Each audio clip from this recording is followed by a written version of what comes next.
As a creator, as a podcaster, you have a responsibility to your audience to create good content, create true content, to make your content as best as it can be.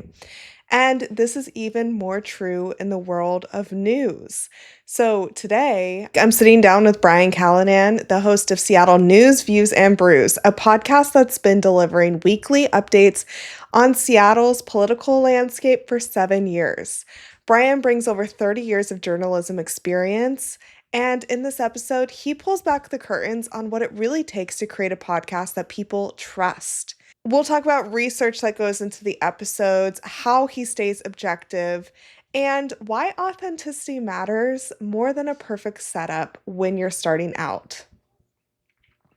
So, whether you just want a great podcast, like I said, that people trust, or you're hoping to get more into the political and news landscape, this episode is full of great advice from Brian. We are both in Seattle, obviously, but we met at the West Seattle Chamber of Commerce event because we both also live in West Seattle. So I just think it's really cool to connect with more local podcasters in the Seattle community. And if you're in the Seattle community, please send me a message on Instagram. I'd love to connect. I'm setting up an event for local Seattle podcasters, actually. So if you want to be the first to know about that, please reach out. And with that, let's get into the episode. Welcome to the Podcast Cafe, where we're serving up everything you need to know about podcasting, from tips, stories, and strategies for podcasters from podcasters. I'm your host, Haley Hayhurst, the founder of Espresso Podcast Production, a full-service podcast agency helping business owners, creatives, and thought leaders launch and grow their shows. Whether you're just starting out or want to take your podcast to the next level, this is the place for you.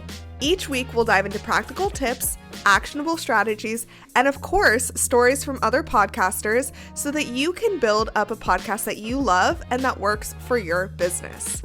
So grab your coffee, get comfortable, and let's get started. Welcome to the Podcast Cafe. Hey, Brian, welcome into the Podcast Cafe. I'm so excited to be talking with you today. Back at you, Haley. Thanks for having me. Of course. So before we get into your podcast, all about Seattle news, views, and brews, I have to know, and I think this is even more relevant since you're also in Seattle, what is your go-to coffee order?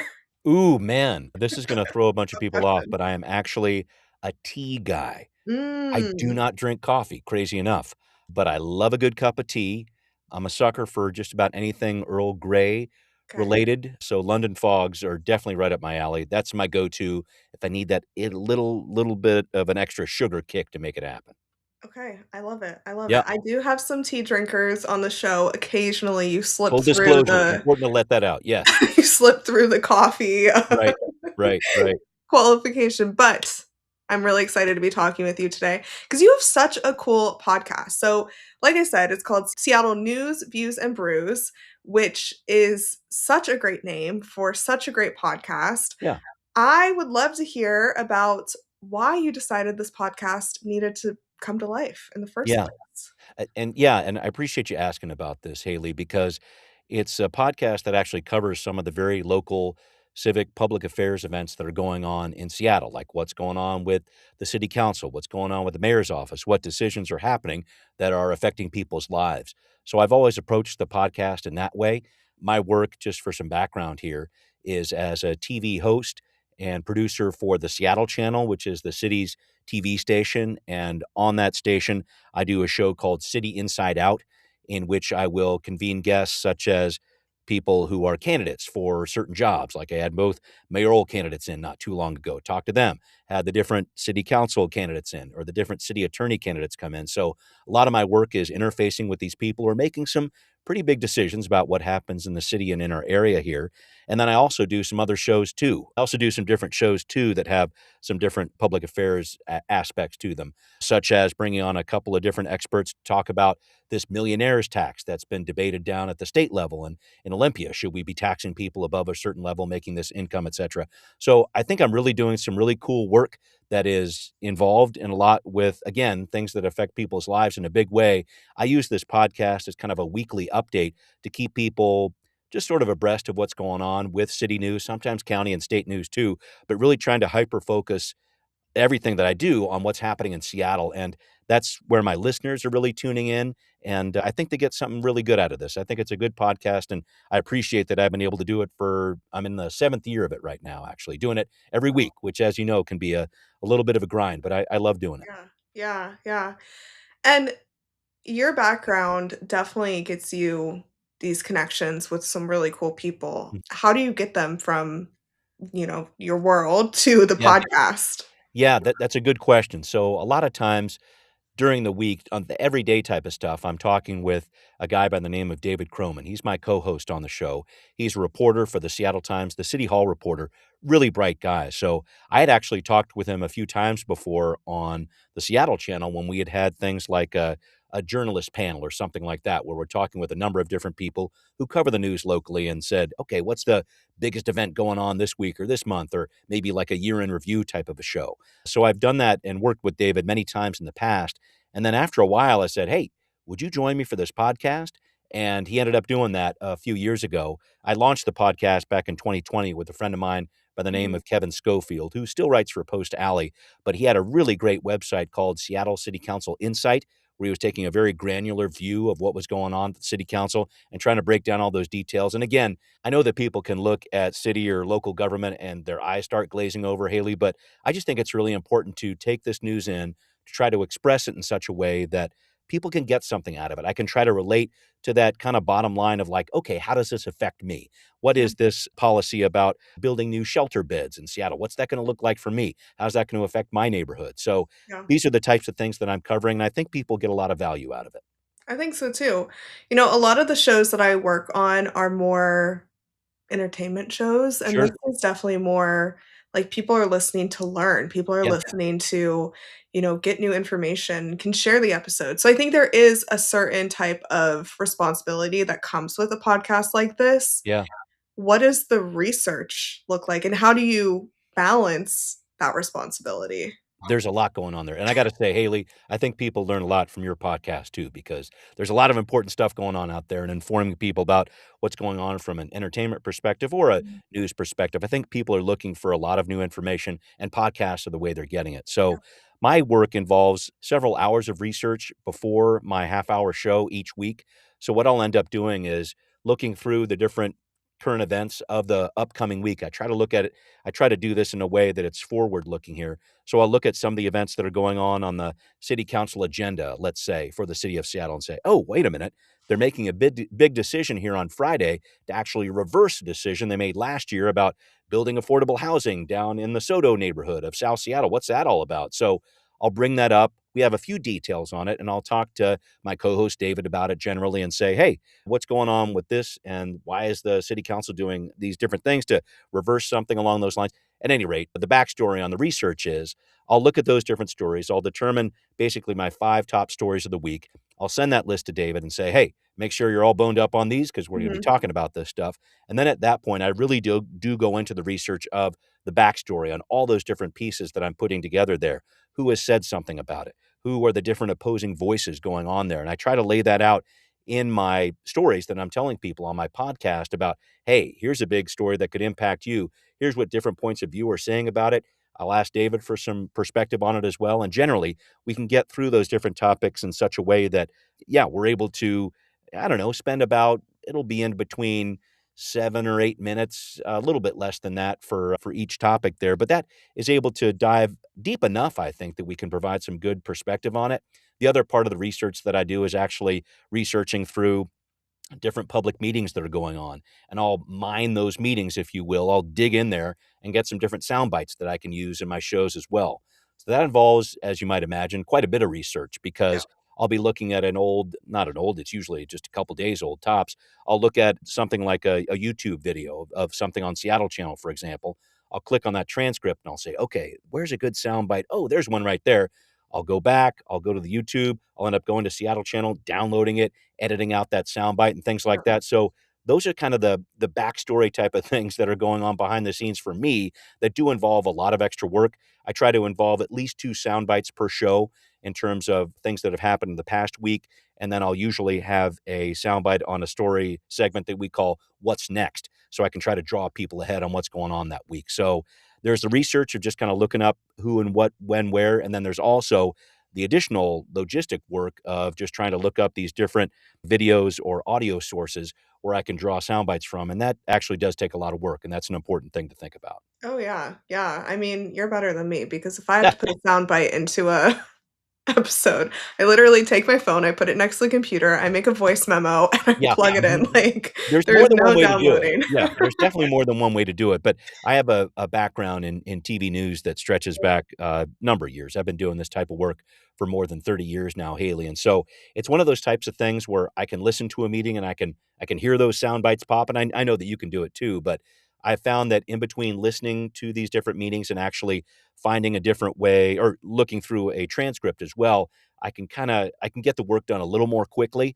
and kind of scroll through it and say, "Oh, that looks interesting. Let me jump back to the video and see what that sounds like." And I'll be able to pull through it in that way. And those soundbite things, I know they might not seem like a lot to some people, but in terms of putting together a sound podcast, just something that I've kind of found with it. My voice, great. Your voice, great. When I'm talking with David on my show, that's great too.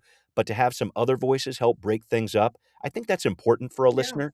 And so that's how I put together my podcast actually with different sound bites or sound cues, some different like interstitial, like bow, bow, bow type sounds in there, so I'll split yeah. things up so there are segments that people can listen to. And I really think those audio cues for listeners out there help them understand, okay, pause, what's next, and move on to the next story. So that's how I've put things together. And sound bites are one way that I've been able to do that. With your background in news, I'm really curious how dealing with a political podcast or a podcast that can be quite decisive, how do you make sure that you're sharing the facts or balancing opinions? Do Yeah. you share opinions on your show? Like, how do you approach that? Yeah, no, that's a really good question, and I think it's something that a lot of different political podcasts will and people are listening to these all the time, as you know, Haley, and so I've really tried as best I can with my podcast to keep it as middle down the road as I can. I wanna make sure that I'm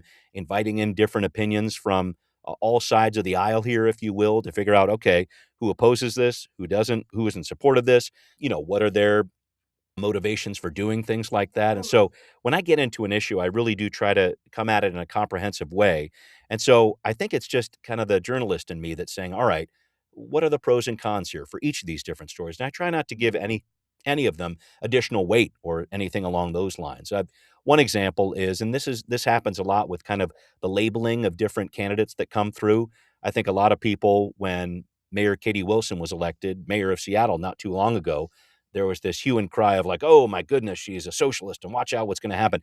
And sure, she has talked with socialists in the past. The Democrat Socialist Party actually approached her and wanted to endorse her. And they didn't give her that endorsement, as it turned out, because she had a different opinion about how things would work with sweeps of homeless people, for example. And so it's one of those types of things where when I find I can dig a little further into the issue, maybe I can pull some of those labels apart and really just get people to focus on the issue rather than what I think a lot of knee-jerk reaction is, which is to say, "Oh, let's label this way. Let's label this way." I'm just more concerned on trying to cover what the facts of the event are as best I can and let people make up their own minds there. So, I've seen a lot of different political podcasts, and by political, I mean they take a side, left or right or Yeah, whatever else. I try to do that, not at all. I really yeah, try to avoid that, and I think that people value that, and I think that's why people listen to my podcast. We're trying to play it as straight as we can on that show, and as best I can, I wanna get that across to people that, yeah, there's important news out there. It doesn't need to be painted left or right. You can actually just take it in a very civil way and learn something from it. yeah, yeah, it's not so black and white anymore on Yeah, podcasts it's and challenging, yeah, for sure. It's a yeah. challenging space to be in. Yeah, and like I said, like, your news background probably supports this mindset that you have a lot. So, I think any podcast that doesn't have that Yeah. professional training No, can no, no, yeah, and that's the whole thing. I really debated whether or not to jump into the podcast space, and this was back Mm, in 2020 when I did, just before the pandemic, which originally I was meeting with my co-host face to face, and then that quickly changed, and then there was so much news to cover, of course. In yeah, 2020, things really took off, but I find that the podcast, just for me professionally, is a way that really puts me through the rigors and the exercise of, "Okay, what's going on this week? What's going on this week? What's going on? So I really have to be true to myself in terms of the job that I've been trying to do as a journalist. And this podcast kind of helps me stay in line there. It forces me to kind of pick, okay, what are the top stories of this week? Why do you think that? What are the top stories compared to last week? What are the stories I need to follow from week to week going forward here? So I have found it to be just professionally a really good exercise for me to stay on top of my game, Yeah. really reach out to different audiences. Super important to do that too. But just for me professionally, I need to stay informed of all these things too. It's not just the regular person out there, reading the newspaper or whatever else or any other online news source. I'm doing that too. And I'm trying to aggregate all these different pieces here to put together a show that I hope has a lot of different angles to it and a lot of different ways for people to understand it and interact with it. Yeah. Yeah, and you're definitely doing that. You Yeah. definitely are. Yeah. You're very tapped into the local community, obviously, the podcast helps, but you Yeah. also Thanks. do things outside of the podcast, Yeah. like your work with Loop the Loop Mhm. and your work with, obviously, the news and all these Mhm. different things. Yeah, So, yeah. when you are running this podcast, how do you, first of all, show up in the local community as Yeah. the leader that you are, and then also balancing it all? Yeah, no, thank you for the kind words, Haley. I like doing a lot of different stuff in the Yeah. community, and I feel like the podcast is a part of that too, trying to inform people, and I have a number of Patreon subscribers out there. Thank you very much. And Haley, I'll make sure I get you one of these Seattle News, Views, and Brews decals because Oh, you're I gonna love need it. that on your water mug there for sure. But no, I think a lot of people have seen the work I do in community and try to respond to that. So just to touch on some of the things you've talked about, podcasts do take a lot of time. And that's something that I know you've talked about with people who want to start a podcast. There is a commitment involved there and hopefully a sustained commitment. So it's not just one show, but kind of thinking ahead to how a series can grow. So that does take some time. But I find that when I'm able to carve out that time, it ends up helping me connect in other different ways to my community. And one of the different ways that I do that, at least here in West Seattle where I live, is working with the West Seattle Chamber of Commerce. So I've been on that board for some time. I'm the vice chair right now, working my way up. We'll see where this goes. But I've been doing a lot of work with that, reaching out to the community.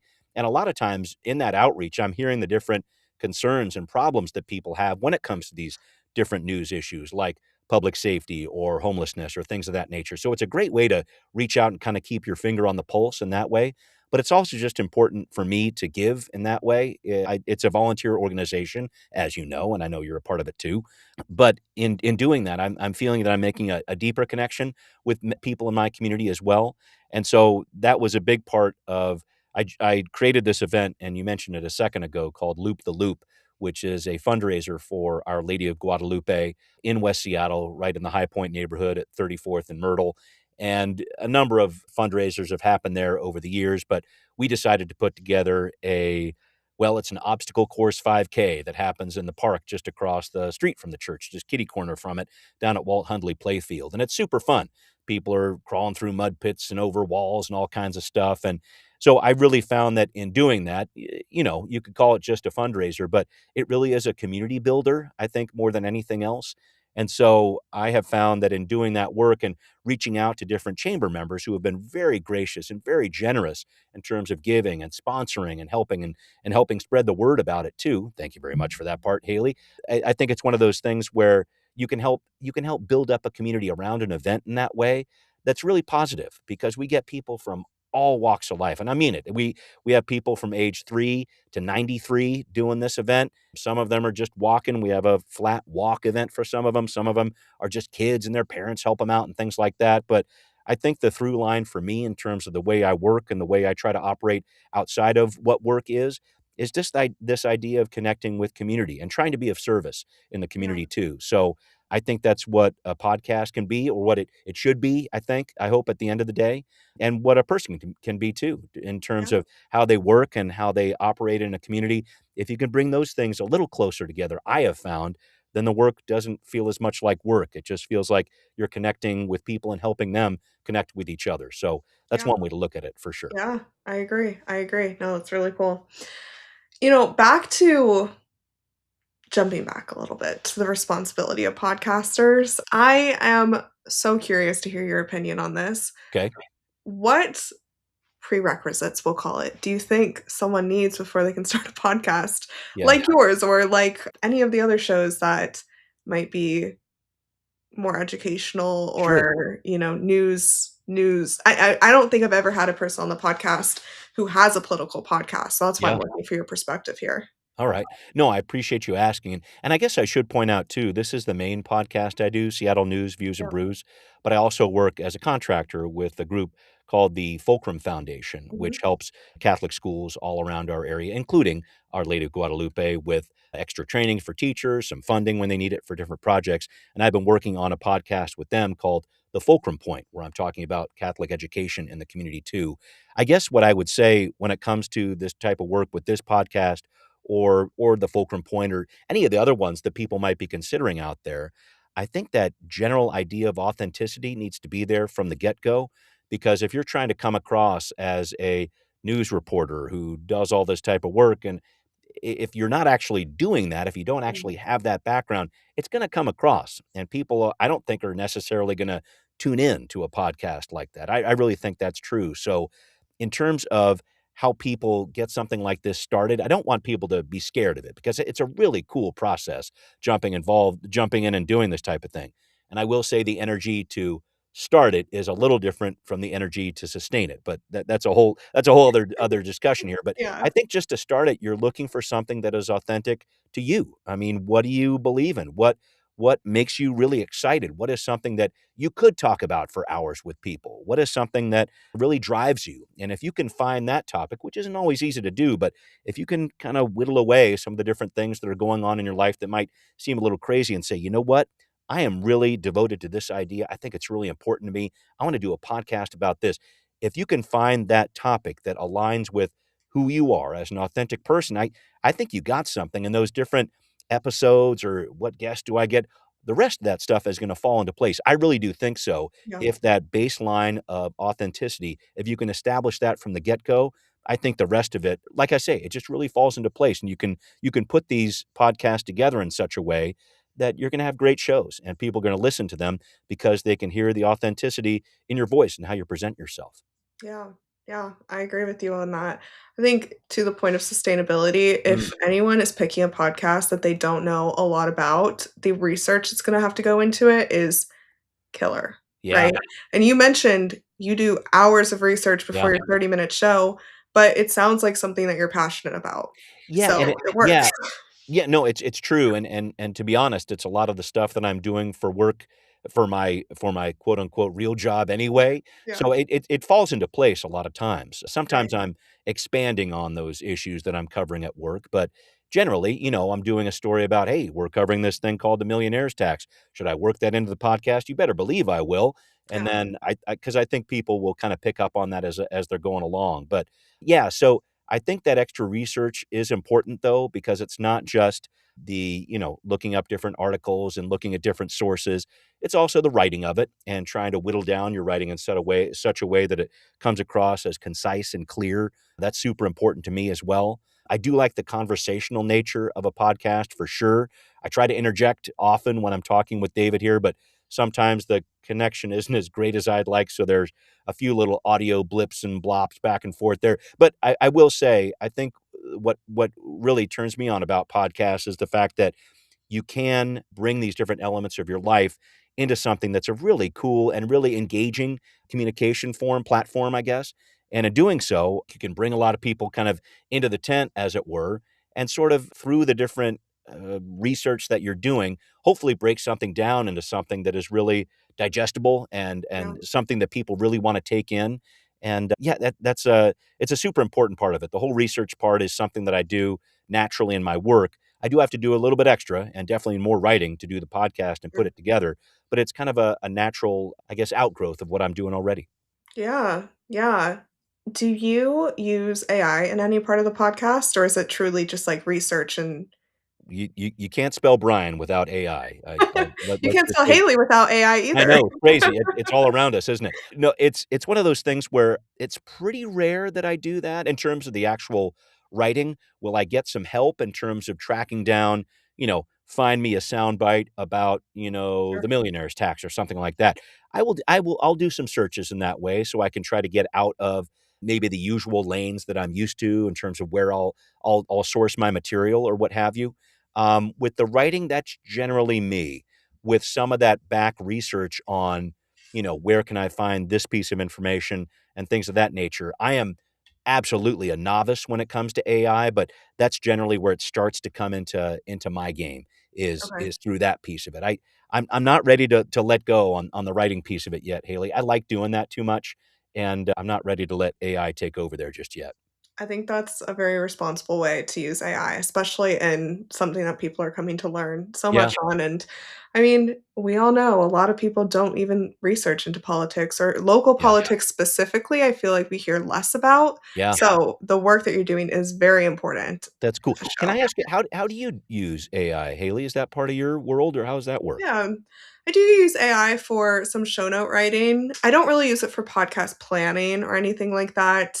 The audio software that I use, Descript, has some AI in it, Yeah, so I'll use it to clean up filler words, but I still do manual editing throughout everything because, everything needs edited a little bit, that's very true. and As much as I've tried to yeah, use those different AI tools with the editing, I'll hear certain things, and it just yeah, I don't know, it doesn't sound exactly right. I'm like, "Oh, I can't do that," and I right, don't know. It's yeah, it's it's it's a work in progress. I know I could use AI in some different ways that would probably make my life easier, but for right now, I feel pretty comfortable with the workload I've taken on with it, yeah, but I'm always willing to learn. I think if yeah, we can use AI as a tool to make our our shows better, and by better, I mean more engaging and finding better ways to connect with people, then that's great. I just wanna make sure that there is that authenticity piece to it still, and that's the part I that I'm agree. I'm really clinging to when it comes to the writing and the presentation of these as well. Yeah, as you should, as we Yeah. all should as Yeah. podcasters, Yeah, I right? think I so. think that's great, and yeah, I mean, I think AI can save time, but definitely we don't wanna lose the human part of No. podcasting. No, that's what makes the connection for sure. Absolutely. So I have some rapid fire questions for you, Ooh, but let's before we fire get 'em up. into Here we go. those, is there anything else that you wanna share, any questions I didn't ask yet?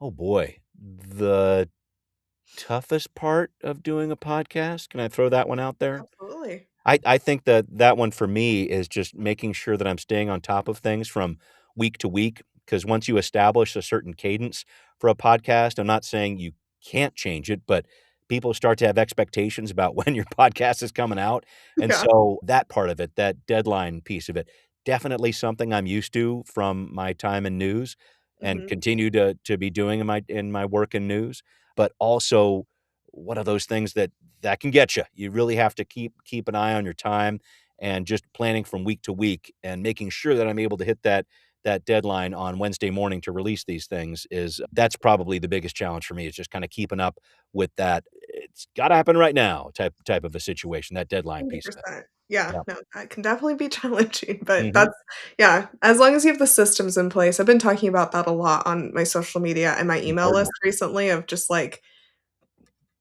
it's a lot of work, so Trust having the system. Yep. Yep. It's exactly. important to get that done. Okay, so some rapid fire questions for Yeah. you, Brian. Okay. Do you remember the first podcast you listened to?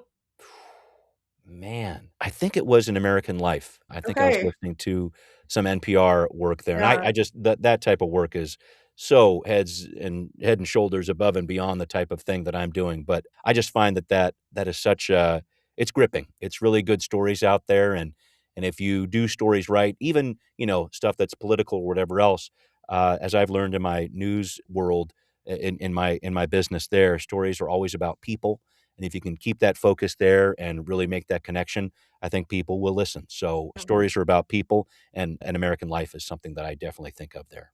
Yeah, okay, that's so funny. I interviewed someone earlier today who said that he would download them onto, like, cassettes and put them in his, Nice. like, old car and, like, play them, and he's like, "Thank God podcasting is so much easier to access now." I was like, "That's Love so getting that tape deck fired up, but come on, you gotta yes, change yes. that up. That's Okay, great. so Yeah. okay, I love that. As a podcast listener, do you have any pet peeves? As a podcast what are my pet peeves? I really like to have good audio quality.